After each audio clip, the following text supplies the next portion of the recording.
하나님 말씀은 느헤미야 1장 4절에서 11절까지의 말씀입니다. 우리 한 절씩 교독하시고요, 마지막 11절은 우리 같이 함께 말씀을 봉독합니다. 내가 이 말을 듣고 앉아서 울고 수일 동안 슬퍼하며 하늘의 하나님 앞에 금식하며 기도하여, 크고 두려우신 하나님이여, 주를 사랑하고 주의 계명을 지키는 자에게 언약을 지키시며 긍휼을 베푸시는 주여 간구하나이다. 이제 종이 주의 종들인 이스라엘 자손을 위하여 주야로 기도하오며, 우리 이스라엘 자손이 주께 범죄한 죄들을 자복하오니 주는 귀를 기울이시며 눈을 여시사 종의 기도를 들으시옵소서. 나와 내 아버지의 집이 범죄하여 주를 향하여 크게 악을 행하여 주께서 주의 종 모세에게 명령하신 계명과 율례와 규례를 지키지 아니하였나이다. 옛적에 주께서 주의 종 모세에게 명령하여 이르시되, 만일 너희가 범죄하면 내가 나라를 여러 나라 가운데 흩을 것이요, 만일 내게로 돌아와 내 계명을 지켜 행하면 너희 쫓긴 자가 하늘 끝에 있을지라도 내가 거기서부터 그들을 모아 내 이름을 두려고 택한 곳에 돌아오게 하리라 하신 말씀을 이제 청하건대 기억하옵소서. 이들은 주께서 일찍이 큰 권능과 강한 손으로 구속하신 주의 종들이요 주의 백성이니이다. 주여 구하오니 귀를 기울이사 종의 기도와 주의 이름을 경외하기를 기뻐하는 종들의 기도를 들으시고, 오늘 종이 형통하여 이 사람 앞에서 은혜를 입게 하옵소서 하였나니 그때에 내가 왕의 술관원이 되었느니라. 아멘. 살아계신 하나님 말씀입니다. 우리 지난주 리딩 지저스 성경 통독 말씀이 에스라, 느헤미야, 에스더였습니다. 어떻게 성경 통독을 통해서 우리 하나님 주시는 그 송이꿀보다 더 단 말씀의 맛을 맛보고 계십니까? 그러신 줄 믿습니다. 우리 오늘은 그 말씀 중에 느헤미야, 특히 오늘 본문으로 함께 은혜를 나누길 원합니다. 하나님의 구원의 역사가 필요한 시기마다 우리 하나님은 결정적으로 사람을 통해서 일하셨다는 겁니다. 애굽에 7년의 그 흉년이 있었을 때 그 민족을 불쌍히 여기시고 구원하시기 위해서 하나님은 요셉을 사용하셨죠. 또한 430년간의 노예 생활 가운데 그들의 신음과 부르짖음을 들으시고 우리 하나님 그들을 구원하기 위해 누구를 사용하셨습니까? 우리가 너무나 잘 아는 모세를 사용하셨습니다. 영적으로 타락한 이스라엘 백성을 위해서는 엘리야와 같은 선지자를 우리 하나님이 사용하셨죠. 오늘 말씀에서도 하나님은 느헤미야라고 하는 이 사람을 통해서 이스라엘의 무너진 성벽을 쌓아 올리셨고 하나님 말씀으로 영적 부흥을 일으키셨다는 겁니다. 이스라엘이 나라를 잃고 바벨론 제국에 의해서 멸망당하고 포로로 잡혀가던 때가 BC 586년입니다. 그런데 이 바벨론이 페르시아, 성경에는 바사라고 되어 있죠. 이 바사왕 고레스에 의해서 전쟁에 패하고 멸망당하게 되죠. 그 결과 이스라엘 백성들은 하나님 말씀대로 바벨론에서 다시금 고국 이스라엘로 그렇게 돌아올 수 있게 되었던 겁니다. 드디어 포로기한이 시작된 것이죠. 이 포로기한은 3번에 걸쳐서 3차에 걸쳐서 이루어집니다. 1차 포로기한은 BC 537년에 스룹바벨이 인도에서 약 5만 명의 사람이 다시금 돌아왔습니다. 돌아와서는 무너진 솔로몬의 성전, 바로 우리가 흔히 알고 있는 스룹바벨의 성전을 다시금 재건하죠. 2차는 BC 458년에 아하수에로 왕 때 에스라가 인도함으로 1754명이 돌아오게 됩니다. 아하수에로 왕은 우리가 잘 아는 에스더의 남편이죠. 또 에스더가 왕비죠. 이 아하수에로 왕 때 이 일이 있었다는 겁니다. 이 아하수에로 왕 다음의 왕이 누구였냐면 아닥사스다 왕입니다. 이 아닥사스다 왕 때 활동했던 사람이 바로 느헤미야입니다. 이때 활동했던 느헤미야를 통해서 BC 444년에 3차 귀환이 있었던 것이죠. 이스라엘 백성 42,360명을 데리고 이스라엘로 돌아왔던 겁니다. 여러분, 이렇게 이스라엘이 무너지고 포로로 잡혀가게 되어지고 3차에 걸쳐서 이런 포로 귀환케 되어지는 이 모든 일들이, 이 기간이 무려 140년이라고 하는 그 시간이 소요되었다는 겁니다. 이 긴 세월이 흐른 이후에 그들은 고국으로 돌아왔던 것이죠. 근데 여러분, 정말 놀라운 것은 그 긴 세월 동안 이스라엘 백성들이 그 땅에 살았지만, 특히 오늘 본문에 나오는 느헤미야의 그 고백을 보면 우리는 하나님의 자손, 하나님의 백성, 하나님의 종, 이런 신앙적인 역사의식이 있었다는 것을 우리는 분명 알게 되는 겁니다. 오늘 말씀 10절을 보시면 우리 다시 한번 말씀을 함께 봉독할까요?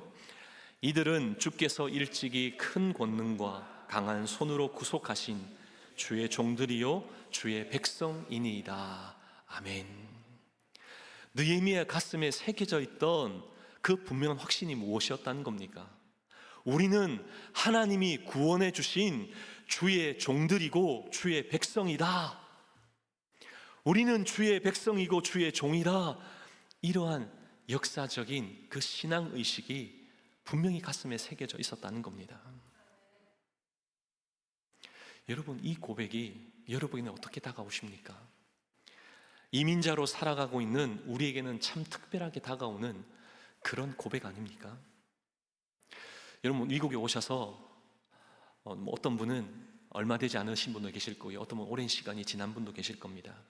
고국을 떠나 살다 보니 어떻습니까? 점차 고국의 문화도 생각도 그런 정신들도 점점 잊혀지지 않습니까? 미국에서는 구정과 추석이 없습니다.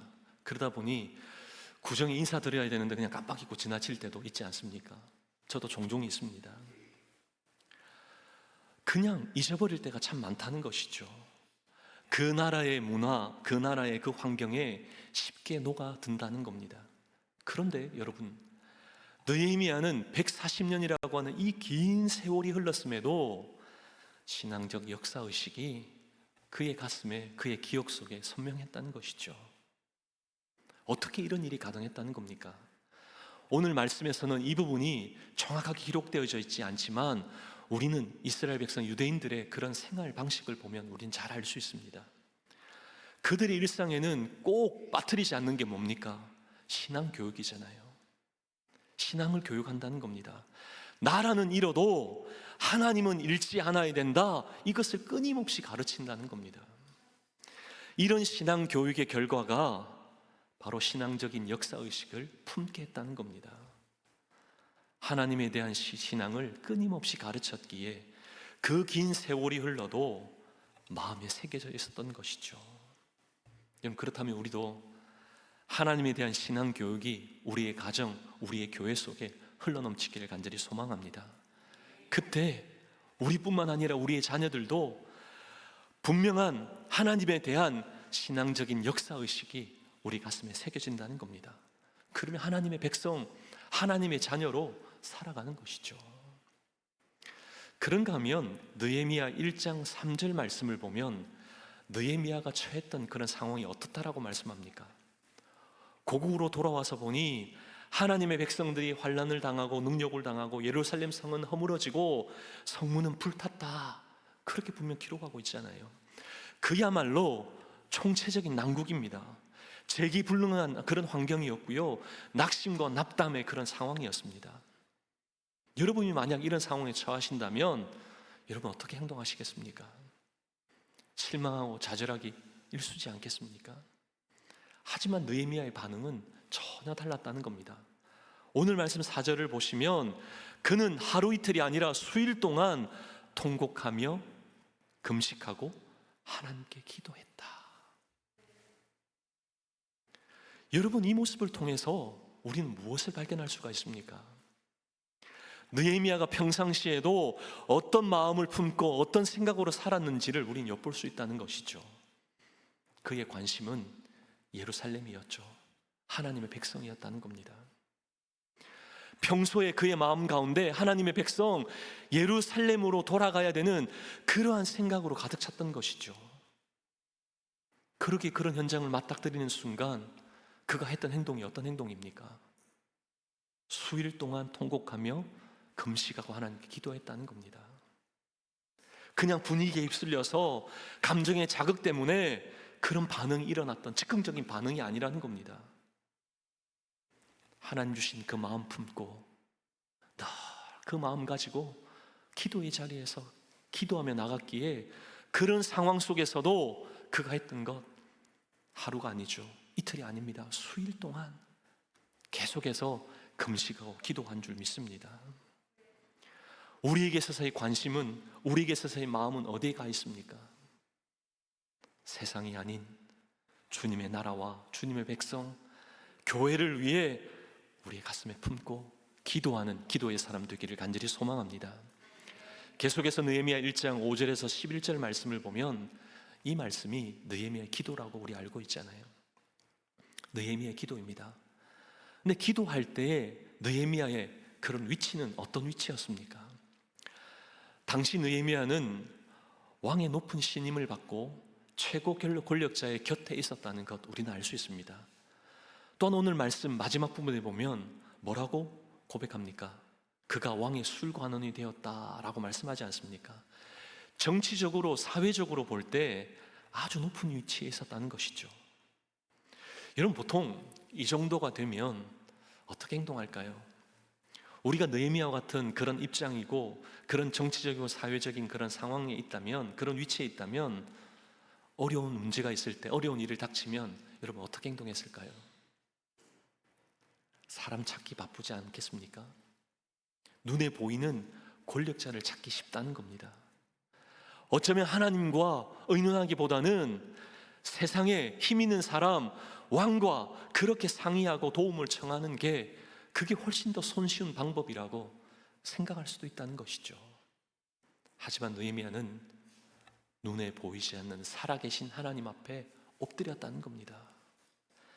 그는 문제가 있을 때 가장 먼저 하나님 앞에 그 문제를 가지고 나아갔다는 것이죠. 여러분, 이게 기도자의 모습입니다. 이게 기도라는 것이죠. 하나님을 최우선순위로 삼는 게 바로 기도자가 취해야 될 행동인 줄 믿습니다. 그렇게 기도의 모습을 보면 내가 누구에게 어디로 속해져 있는지 가장 확실하게 알 수 있는 그런 증거가 되고 방편이 된다는 겁니다. 우리가 세상에 마음을 빼앗겼는지, 세상에 속해져 있는지, 아니면 하나님께 마음이 가 있는지, 하나님께 속해져 있는지는 우리의 모습을 보면 알 수 있다는 겁니다.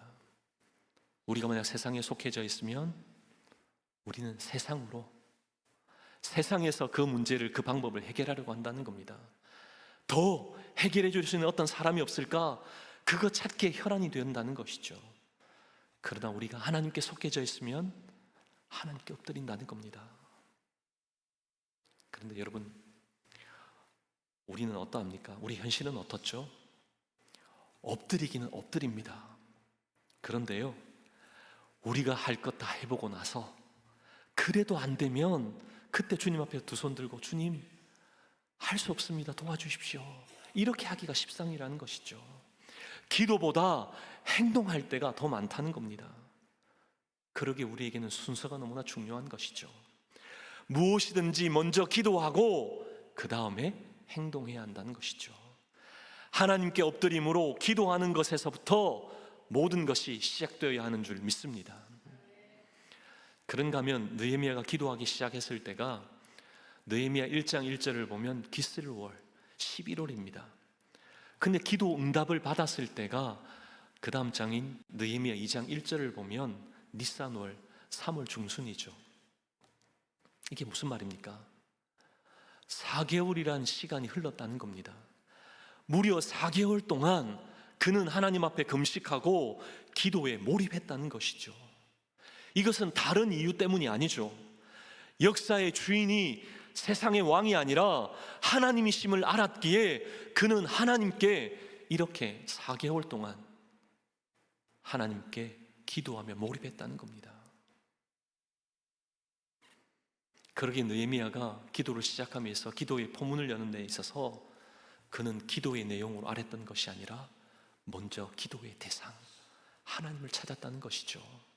그렇게 오늘 말씀 5절을 보면 하늘의 하나님 여호와 크고 두려우신 하나님이여, 하나님에 대한 확실한 선포로, 확실한 고백으로 느헤미야는 기도를 시작한다는 겁니다. 이게 느헤미야 기도의 특이점이라는 것이죠. 어쩌면 우리는 급박한 우리의 상황, 문제가 있을 때 그것 먼저 아뢰기 쉽잖아요.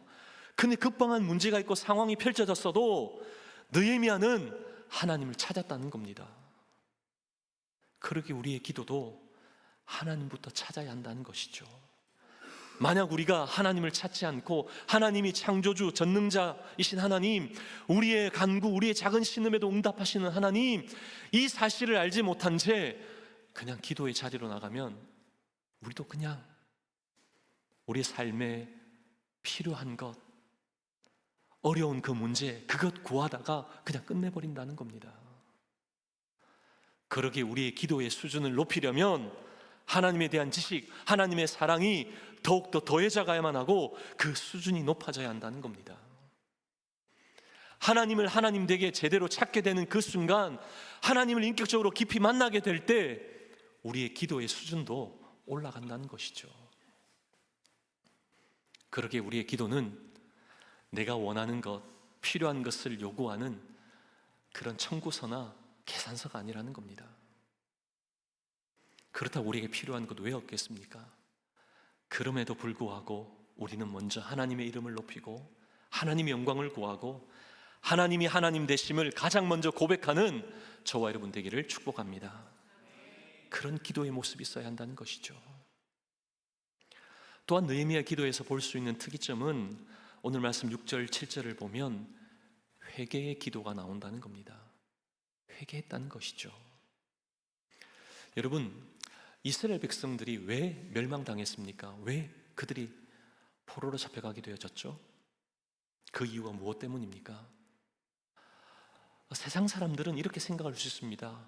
너무나 조그만 나라이기에, 그들이 힘이 없어서, 그들이 전쟁을 제대로 할 줄 몰랐기에 전쟁에 패해서 그게 포로로 잡혀갔다.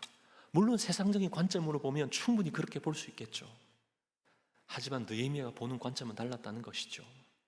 느헤미야가 볼 때 이스라엘이 멸망한 것, 그것은 하나님 앞에서 범죄했기에, 하나님께 불순종했기에 그들은 멸망했다. 그들은 그렇게 패망했다. 느헤미야는 정확한 원인을 알았다는 겁니다. 그런데 실제로 느헤미야가 하나님 앞에서 범죄했습니까? 그는 과거의 역사와 전혀 관계없는 그런 사람 아닙니까? 그럼에도 그가 고백하는 6절 말씀에 보면 그가 마지막에 어떻게 고백합니까? 나와 내 아버지의 집이 범죄하였다. 이렇게 기도하고 있다는 것이죠. 느헤미야는 지금 이스라엘이 저지른 모든 죄악을 자신의 것으로 여기며 기도했다는 겁니다. 이 문제를 결코 자신과 관계없는 것으로 여기지 않고 책임을 통감하면서 하나님 앞에 기도하며 회개의 자리로 나아갔다는 것이죠. 여러분, 이런 기도자, 이런 삶을 살았던 그런 한 분을 떠올리면 여러분 누가 기억납니까? 우리를 위해 친히 십자가를 져주신 예수 그리스도 아니십니까? 예수님은 아무런 죄도 없으셨습니다. 그렇지만 우리의 모든 죄를 위해 우리를 품으시고 우리를 위해 모든 것 내어주심으로 십자가에서 죽임당하셨죠. 예수님이 십자가에 죽으심으로 오늘 저와 여러분 이 자리에 있는 겁니다. 하나님 앞에서 예배할 수 있는 것, 바로 우리 주님 때문, 우리 예수님 십자가에 죽으심 때문이라는 것이죠. 그러게 우리는 오늘 이 자리에서 하나님의 영광도 목도할 수 있는 겁니다. 그렇다면 우리도 주님 걸어가신 그 길을 따라야 하지 않겠습니까?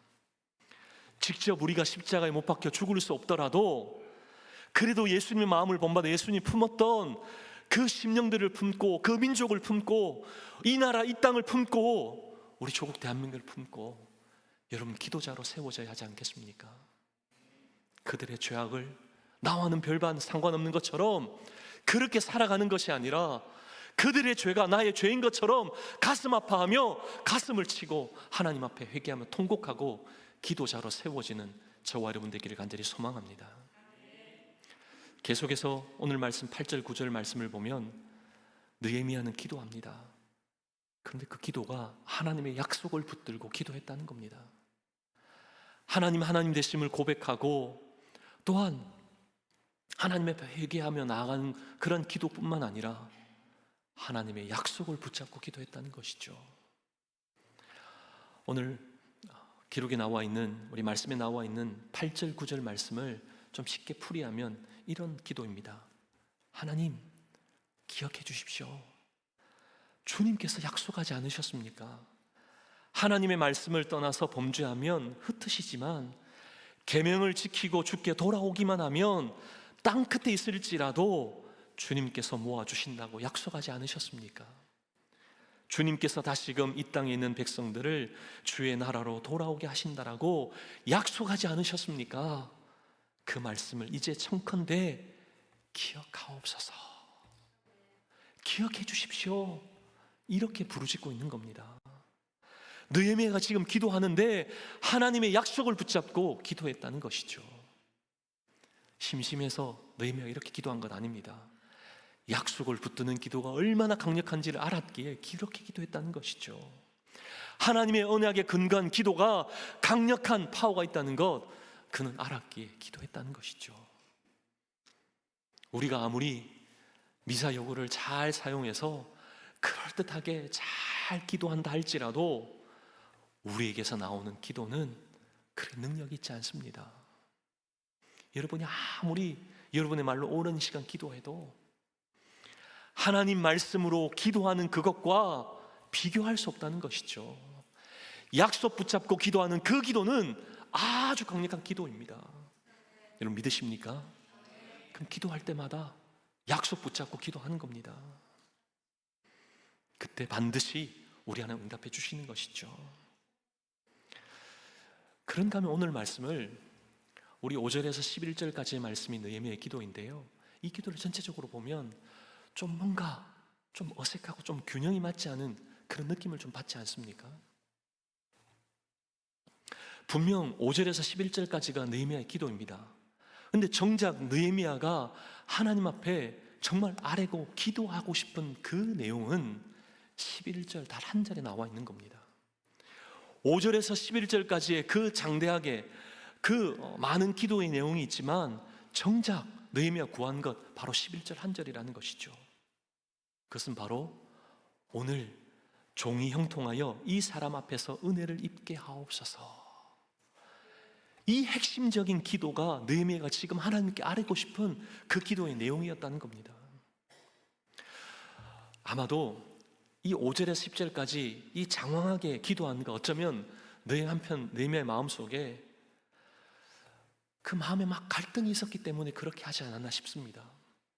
정작 성벽을 재건하고 성전을 제거해야 될 사람이 필요한데 느헤미야 자신이 그 일을 맡고 싶지 않았던 그런 느낌을 우리는 오늘 기도 속에서 받게 되는 것이죠. 하나님께 끊임없이 네가 하면 된다, 네가 해라, 그 마음 주시는데 한편으로 하기 싫은 겁니다.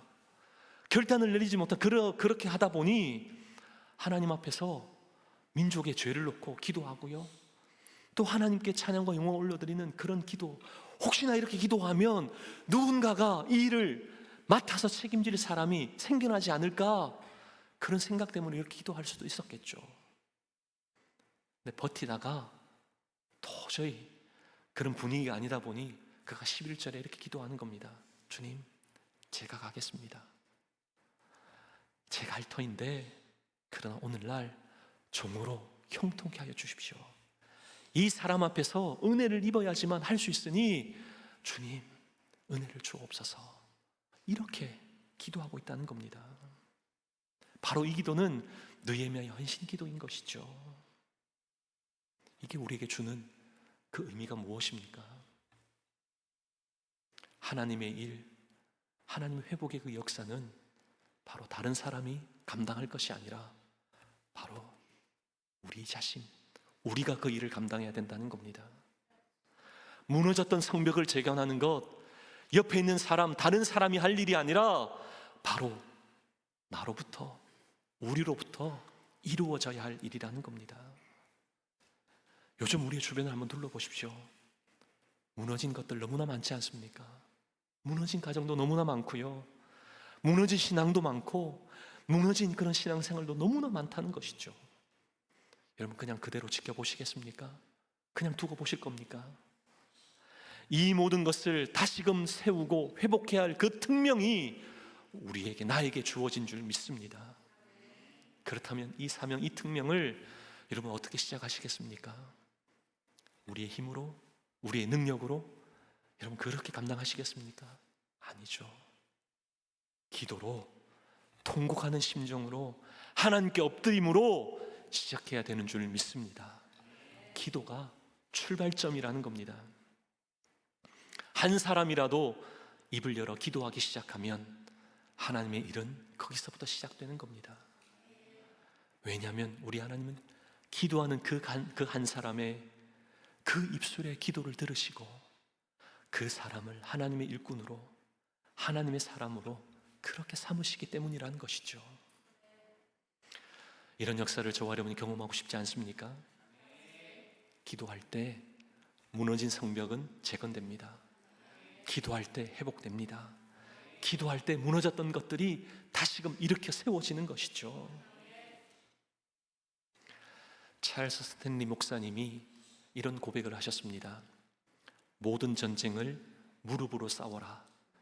그러면 매번 이길 것이다. 우리는 무릎을 꿇을 때 가장 크고 가장 강하게 설 수 있다. 여러분 공감 가지 않습니까? 정말 그렇지 않습니까? 저는 대학교 시절 SFC 수련회가 있을 때마다 참석을 했습니다. 어느 날은 친구가 제게 참석하는데 이번에는 봉사자로 좀 한번 참석해 보면 어떨까? 그래서 여러 가지 봉사의 그런 사역의 현장이 있었는데요. 중보기도에 이번에 한번 동참하자. 친구랑 같이 함께 그 중보기도 팀에 신청을 했습니다. 근데 한 2, 3천 명이 모이는 그런 집회 첫날부터요, 저희가 했던 일은 오로지 기도였습니다. 밥 먹고 쉬고 그 외에는 그냥 중보기도실에서 기도 제목들 가지고 계속 죽어라. 그 순간순간 들어오는 그런 기도 제목들이 있으면 그거 가지고 계속 기도하는 그 일들만 감당했습니다. 그 좋은 집회도 강의도 특강도 어느 곳도 참석지 못하고요, 그 기도만 하는 겁니다. 그러다 보니 제 생각 속에 잘못 신청했구나 이런 생각이 막 드는 겁니다. 근데 그때 그 일을 10년째 계속 하시는 간사님이 이런 말을 하시는 겁니다. 아직도 그 말이 제 기억 속에 남아 있습니다. 대회 섬기시는 것 힘드시죠? 아무것도 하지 않고 그냥 기도 제목 받고 기도 제목 기도하고 그것 하는 것 참 쉽지 않죠. 근데 여러분 그거 아세요? 이 대회에서 가장 중요한 일을 우리가 하는 겁니다. 가장 중요한 일이 기도입니다. 가장 중요한 일이 기도입니다. 이 말이 제 가슴에 꽂혔던 겁니다. 불평, 불만이 그 순간 다 사라지더라고요.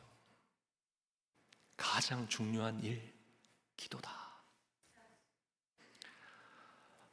저와 여러분, 기도가 가장 중요한 일입니다. 여러분 이 확신이 있습니까?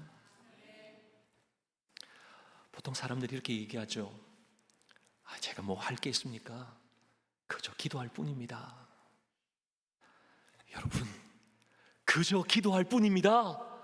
이게 가장 중요한 일, 확실한 일을 하고 계신다는 겁니다.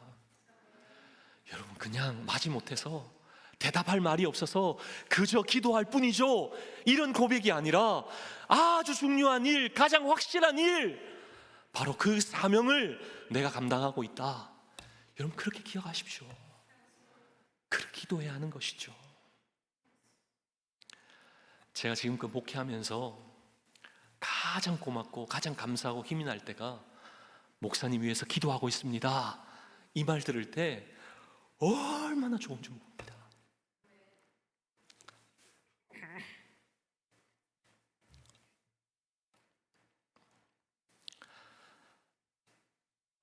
지금도 기도하고 계시겠지만 저를 위해 더 많이 기도해 주시길 바랍니다. 기도가 가장 중요한 일이고 가장 확실한 일이잖아요. 기도할 때 우리 하나님 응답하시고 기도할 때 모든 역사를 이루어 주시는 줄 믿습니다. 우리 가슴에 품은 그 기도의 제목들, 여러분 너무나 작게 여겨지십니까? 너무나 보잘것없게 여겨지십니까? 그러나 우리 하나님께 이 작은, 이 보잘것없는 이 기도를 아뢰 때 나중에는 우리 하나님이 이것을 크고 확실하고 분명한 실체로 우리 눈에 보여주시는 줄 믿습니다. 왜죠? 기도가 우리의 확실한 방법이고 기도가 우리에게 소망이기 때문이지 않습니까? 기도할 때 모든 것이 회복됩니다. 회복의 시작은 기도하는 사람을 통해 일어나는 것이고 시작되기 때문이라는 것이죠. 이 확신으로 이번 한 주간도 나로부터, 우리로부터 다시금 기도의 무릎으로 기도하는 하나님 백성, 하나님의 자녀로 그 분명한 확신 가지고 기도자로 세워지는 저와 여러분 되시기를 주님의 이름으로 축복합니다.